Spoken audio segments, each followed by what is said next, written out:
हुजूर अलैहिस्सलाम ने मजमा सहाबा पे नजर डाली, फरमाया कि बताओ भाई वो कौन सा दरख्त है जिसकी मिसाल मोमिन की तरह है। वो ऐसा दरख्त है जिसके पत्ते ही नहीं झड़ते। हजरत अब्दुल्लाह इब्न उमर रदी अल्लाह तआला अन्हु फरमाते मुझे जवाब आता था कि वो खजूर का दरख्त है। कहता पीछे हटें आप, मैं बताता हूँ आपको इसका जवाब क्या। हजरत अब्दुल्लाह इब्न उमर कहते मुझे पता था कि वो खजूर का दरख्त है, लेकिन मेरे वालिद बैठे थे, अबू बकर सिद्दीक बैठे थे, मौला अली बैठे थे, सहाबा बैठे थे। आप फरमाते हर एक मुझसे बड़ा था, तो मुझे मेरे अदब ने इजाजत नहीं दी कि मैं जवाब दूं। अल्लाह करे मेरी इस बात आपकी समझ में आए। सवाल का जवाब मुझे आता था, लेकिन अदब का तकाजा था कि मैं बड़ों की मौजूदगी में जवाब न दूं। हुजूर ने दोबारा पूछा, सहाबा खामोश रहे, तो फरमाया मैं बताऊं? या रसूलल्लाह बताइए। तो महबूब फरमाने लगे वो खजूर का दरख्त है। नबी करीम ने हज़रत अब्दुल्लाह इब्न उमर की तरफ मोड़ के देखा, फरमाया मेरे गुलामों वो दरख्त है खजूर का।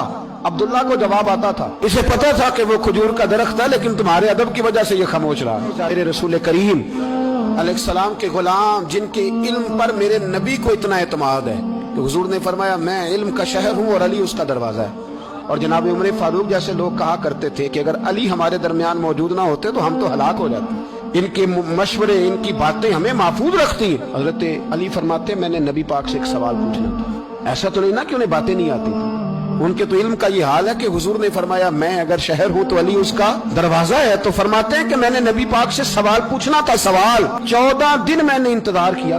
हर रोज मैं मस्जिद में जाता, घंटों बैठता, पर 14 दिन इंतजार किया। क्यों? फरमाते मेरे दिल में ख्याल आता था कि कोई और आए, वो वाला मसला पूछ ले तो मेरे वाली बात भी हल हो जाए, मुझे हुजूर से पूछना ना पड़े, कोई और पूछ ले ताकि मुझे ना पूछना पड़े। फरमाते हैं 14वें दिन एक बद्दू आया, उसने आके नबी करीम अलैहिस्सलाम से सवाल वो पूछा जो मेरे दिल में था।